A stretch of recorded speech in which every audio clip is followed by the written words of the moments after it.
بسم اللہ الرحمن الرحیم۔ السلام علیکم۔ حضرت یونس علیہ السلام اور مچھلی کا قصہ۔ اللہ نے اپنے بندوں کی ہدایت کے لیے جن نبیوں کو دنیا میں بھیجا ان میں سے ایک حضرت یونس علیہ السلام بھی ہیں، جو مچھلی والے نبی کے نام سے مشہور ہیں، کیونکہ آپ نے 40 دن مچھلی کی پیٹ میں گزارے تھے۔ چلیے جانتے ہیں کہ آخر کیوں حضرت یونس علیہ السلام کو مچھلی والے نبی کہا جاتا ہے۔ اللہ نے آپ کو لوگوں کی ہدایت کے لیے نبی بنا کر بھیجا۔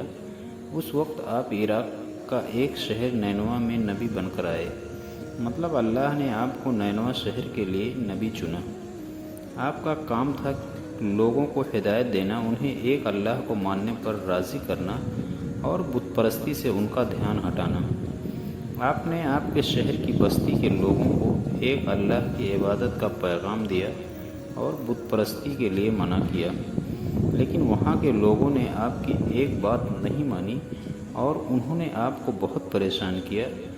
نتیجتاً انہوں نے اپنا شہر چھوڑنے کا فیصلہ کر لیا اور لوگوں کو بولا کہ میں یہاں سے جا رہا ہوں، لیکن اگر تم نے بت پرستی کو نہیں چھوڑا تو بہت جلد اس شہر پر اللہ کا بہت بڑا عذاب آئے گا۔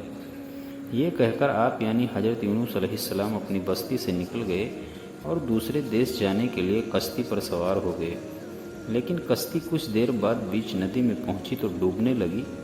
تو اللہ نے کشتی میں بیٹھے لوگوں سے فرمایا، جب کوئی غلام اپنے مالک سے بھاگ کر ہماری کشتی میں آ بیٹھتا ہے تو کشتی ڈوب جاتی ہے۔ چونکہ آپ حضرت یونس علیہ السلام بھی اللہ کو بتائے بنا اپنے شہر سے بھاگ نکلے تھے، اللہ کے مطابق آج بھی کچھ ایسا ہی معلوم ہو رہا ہے۔ اللہ نے لوگوں سے کہا، جو بھی اپنے مالک سے بھاگ کر جا رہا ہے وہ دریا میں کود جائے تاکہ دوسرے مسافروں کی جان بچائی جا سکے۔ اللہ کی بات سن کر آپ نے فرمایا، اپنے مالک سے بھاگا ہوا غلام میں ہی ہوں، اس لیے مجھے پانی میں ڈال دیا جائے۔ آپ نے کشتی پر سوار سبھی لوگوں سے واپس کہا کہ میں اللہ کے حکم کے بغیر ہی قوم والوں کی ستم سے تنگ آ کر اپنا وطن چھوڑ کر کہیں اور جانے کے لیے نکلا ہوں۔ اتنا کہتے ہی آپ پانی میں ڈال دیے گئے۔ پانی میں جاتے ہی اللہ نے آپ کی حفاظت کے لیے ایک بڑی مچھلی کو بھیجا جو کافی دیر تک کشتی کے کنارے چکر لگا رہی تھی۔ جیسے ہی آپ یعنی حضرت یونس علیہ السلام پانی میں پہنچے، اسی مچھلی نے آپ کو نگل لیا۔ اللہ نے مچھلی سے فرمایا، جس کو تو نے نگلا ہے وہ تیری روزی نہیں بلکہ میں نے اپنے نبی کو تیرے پیٹ میں ان کی حفاظت کے لیے پہنچایا ہے، انہیں کوئی نقصان نہیں پہنچنا چاہیے۔ چنانچہ آپ 40 دن تک اس مچھلی کے پیٹ میں رہے۔ اللہ مچھلی کا پیٹ اس طرح کانچ کی طرح صاف کر دیا تھا کہ آپ مچھلی کے پیٹ میں رہتے ہوئے بھی سمندر کے اندر کی ہر چیز دیکھتے اور اللہ کی تسبیح بیان فرماتے رہے۔ آپ مچھلی کے پیٹ میں رہتے ہوئے لا الہ الا انت سبحانک انی کنت من الظالمین پڑھتے رہے۔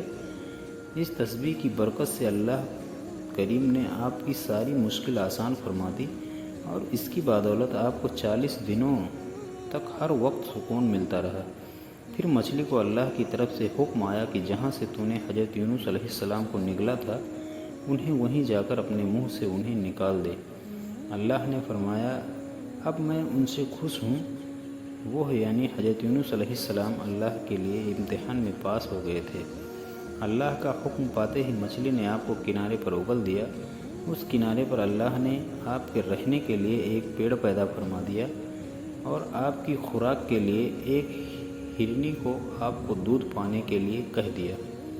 کچھ دنوں بعد آپ اپنی بستی کی طرف پھر لوٹے، تب وہاں پر آپ کو ایک گوالا ملا۔ آپ نے اس گوالے سے فرمایا کہ یہاں پر کوئی عذاب آیا تھا کیا؟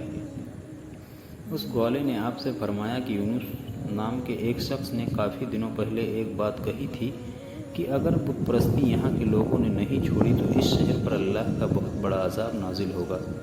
آپ نے اس گوالے سے فرمایا، کیا ایسا ہوا تھا؟ گوالے نے کہا کہ جب وہ شخص یعنی حضرت یونس علیہ السلام بستی سے رات کو نکلے تو اگلے دن پورے شہر میں بادل چھا گئے تھے اور چاروں طرف دھواں ہی دھواں ہو گیا تھا۔